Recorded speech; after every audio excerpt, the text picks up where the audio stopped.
Hello everyone, good morning. This is Mr. Akash Sharma and welcome to the Raghuvansh Convent School students. In last video we have complete the chapter 3 and in this video we will learn about the chapter 4. The name of chapter is grouping of materials.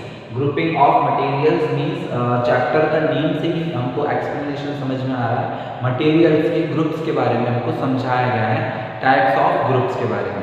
इससे पहले जो third chapter हमने complete किया in this last video में, जब chapter 3 complete हुआ था उसके पीडीएफ भी आपको सेंड कर दिए गए थे। तो उन पीडीएफ में से आपने सभी बच्चों ने लगभग कंप्लीट किया है। जिन बच्चों ने अभी तक कंप्लीट नहीं किया है वो अपना वर्क कंप्लीट करें, कॉपियाँ चेक करवाएं, क्योंकि कॉपियाँ चेक करवाना सभी के लिए कंपलसरी है। अगर आप अपनी कॉपियाँ चेक नहीं करवाते हैं तो मैं नहीं मान सकता कि आपका वर्क कंप्लीट है, भले ही वो वर्क कंप्लीट क्यों ना हो, लेकिन जब तक कॉपी चेक नहीं हो जाएगी वर्क कंप्लीट नहीं माना जाएगा। तो आप सभी लोग अपनी अपनी कॉपियाँ चेक करवाएं जिनकी भी बची हुई हैं।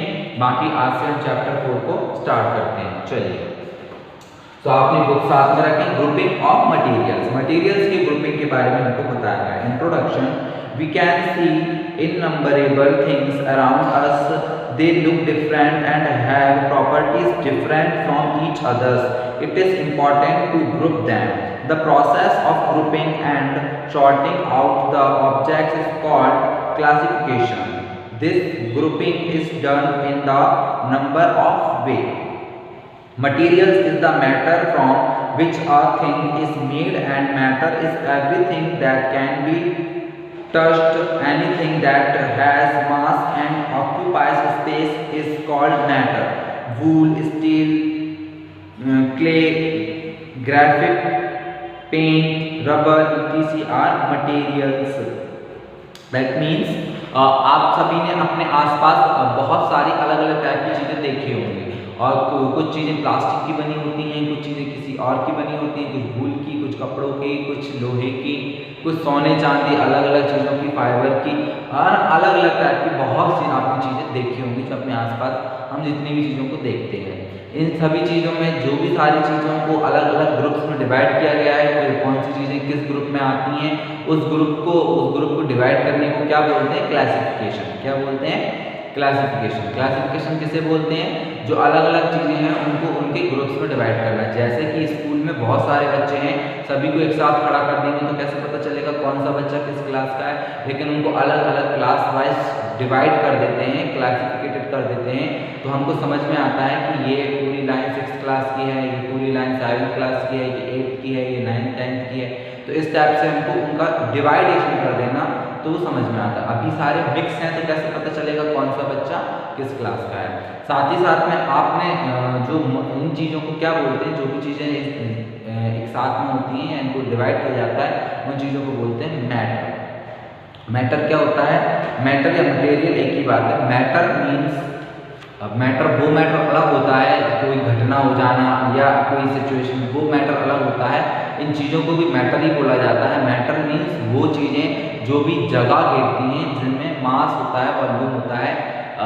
मास यानी कि जो वजन होता है जिन चीज़ों में वो, और जो चीज़ें जगह घेरती हैं। अब सपोज दैट कोई भी चीज़ क्यों ना हो, सारी की सारी चीज़ें जगह घेरती हैं। ये सपोज दैट एक चौक है, ये चौक भी अपनी एक जगह घेरती है। इसको अगर हम ज़मीन पर रखते हैं तो ज़मीन में जितनी भी जगह ये घेरती है, यानी कि इसने जगह घेरी है, इसका मतलब है ये एक मैटर है।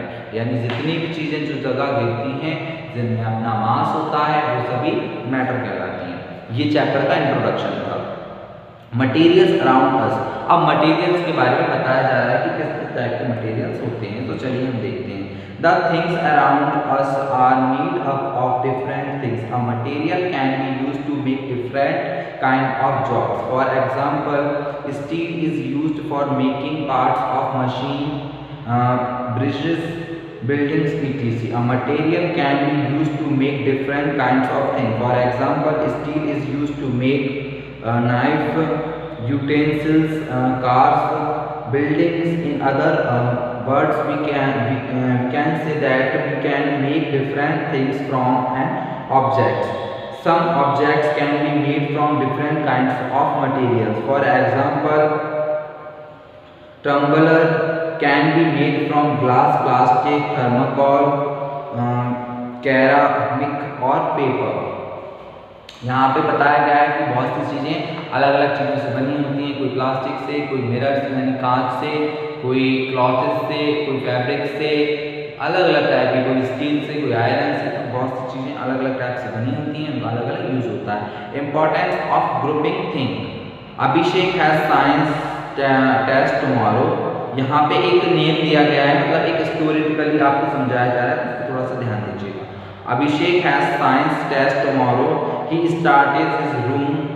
He searched his room but could not find his science test book.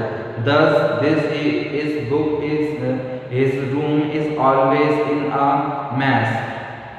Clothes, toy, and other objects are scattered here and there. This situation could have been avoided if the objects has been grouped properly.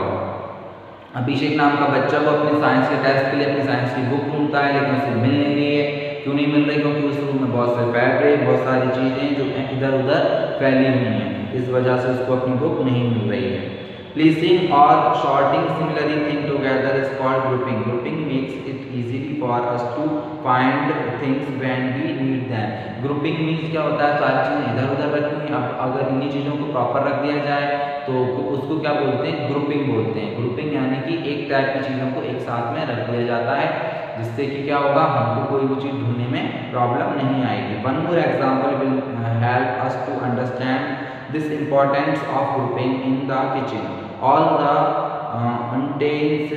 utensils are kept together. If you want to find turmeric powder, that means haldi, in the kitchen, you do not have to look here and there. You just go the shelf where all the spices, masalas are stored.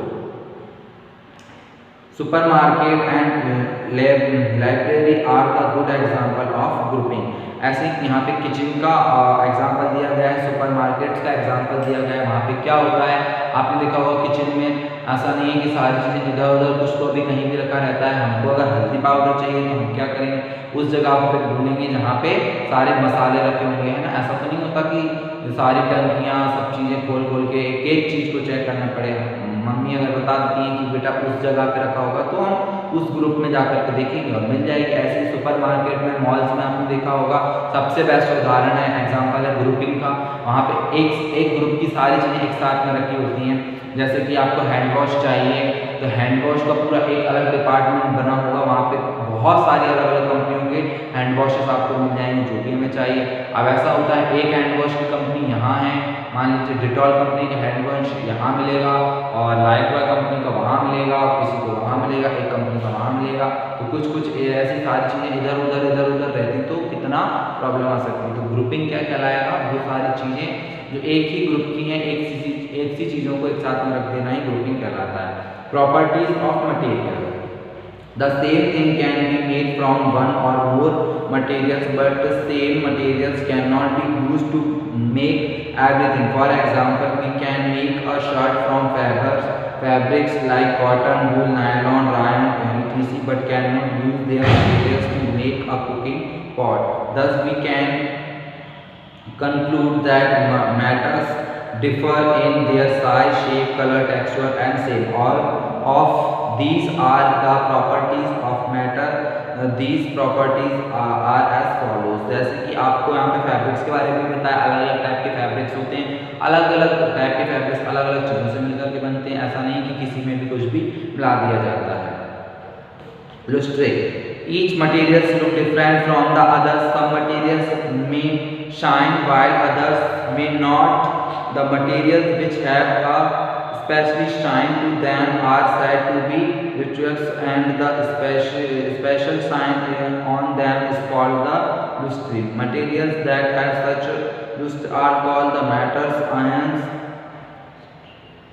iron, copper, aluminum, and gold are the examples of some materials which show bright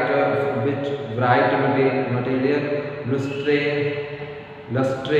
when they are freshly cut. These shine appearances make jewelry and decorations look more attractive for these reasons. Gold, silver and widely used for the making jewelry. यहाँ पे कुछ materials के बारे में बताया गया कि इनको इनकी शाइनिंग के आधार पर अलग किया जा सकता है, इनके यूजेस के आधार पर। अब जैसे मटेरियल्स है तो उनको कैसे अलग करेंगे, उनकी ग्रुपिंग कैसे करेंगे, सारे मटेरियल्स एक टाइप के ही लिखेंगे, दिखने में तो सारे मटेरियल्स एक जैसे ही दिखेंगे ना। मटेरियल तो मटेरियल्स होते हैं, सभी मटेरियल एक ही टाइप के हैं, तो हम उनकी ग्रुपिंग कैसे कर पाएंगे। उनकी ग्रुपिंग करने के लिए उनकी शाइनिंग के आधार पर उनको अलग अलग किया गया है। लाइक जैसे गोल्ड है, सिल्वर है, एल्यूमिनियम वगैरह। तो आपने देखा होगा सबसे ज़्यादा जो इन्वायरमेंट जो ज्वेलरीज बनती हैं वो गोल्ड और सिल्वर की बनती हैं, सोने की और चांदी की बनती हैं। क्यों बनती हैं? क्योंकि वो मोर अट्रैक्टिव होते हैं, शाइनी होते हैं और वो बहुत जल्दी डिकम्पोज नहीं होते, यानी कि ख़त्म नहीं होते। जैसे कि लोहे में जंग लग जाती है, ऐसे कभी सोने या चांदी की चीज़ों में कभी भी जंग नहीं लगती, यानी कि वो जल्दी से ख़त्म नहीं होते, ख़राब नहीं होते। जंग लगना एक खराबी बात है ना। स्टील की चीज़ों को आपने देखा होगा कुछ टाइम बाद उनकी शाइन कम हो जाती है और उनका साइज चेंज होता है। आपने देखा होगा स्टील के कंटेनर, गोल वाला टिफिन सभी के पास में होता है, उसमें कहीं ना कहीं ऐसा तिरछा सा हो जाता है। वो स्टार्टिंग में तो बहुत अच्छा रहता है, लेकिन कभी ना कभी तिरछा हो जाता है, जिसमें कट लग जाता है। उस कट की वजह क्या है? वो मटेरियल के हिसाब से अपने आप को डिकम्पोज कर लेता है एनवायरनमेंट के हिसाब से। इसलिए सोने चांदी की चीज़ों के ज़्यादातर गहने बनते हैं। तो अब सेकंड, थर्ड, फोर्थ हेडिंग को हम नेक्स्ट वीडियो में पढ़ेंगे और इस चैप्टर को आगे कंटिन्यू करेंगे। नेक्स्ट वीडियो में चैप्टर थर्ड जो है, चैप्टर 4 जो है हमारा कंप्लीट हो जाएगा, उसका रीडिंग एंड एक्सप्लेनेशन, और फिर मैं उसके आपको नेक्स्ट वीडियो से PDF सेंड करना स्टार्ट करूँगा। तो आपको अपने अभी तक जिन्होंने चैप्टर 3 कंप्लीट नहीं किए हैं वो सभी बच्चे अपने पहले तो चैप्टर 3 कंप्लीट करें। अगर चैप्टर 3 कंप्लीट नहीं है तो 4 आप कैसे करेंगे? इसलिए 4 चैप्टर तो मैंने तो स्टार्ट कर ही दिया है और 1 दिन में मैं ख़त्म भी कर दूंगा, लेकिन आपका पहले चैप्टर 3 फिनिश होना चाहिए। और अगर अभी भी आपको चैप्टर 3 में कोई डाउट्स हैं तो वो डाउट्स आप मुझसे क्लियर कर सकते हैं, ग्रुप में शेयर करके, कॉल करके, जैसे आपको अच्छा लगे वैसे आप अपने डाउट्स को क्लियर कीजिए, लेकिन अपना वर्क कंप्लीट कीजिए। ओके स्टूडेंट्स, मुझे उम्मीद है कि आज जो मैंने आपको समझाया अच्छे से समझ में आया होगा, लेकिन अगर नहीं आ पाया है, कोई प्रॉब्लम आ रही है तो आप इस वीडियो को दोबारा से देख सकते हैं या फिर कॉल या मैसेज करके मुझसे भी डिस्कस कर सकते हैं। ओके स्टूडेंट्स, इतनी देर अपना ध्यान से देखने के लिए, सुनने के लिए thank you for watching and stay home, stay safe. Thank you students.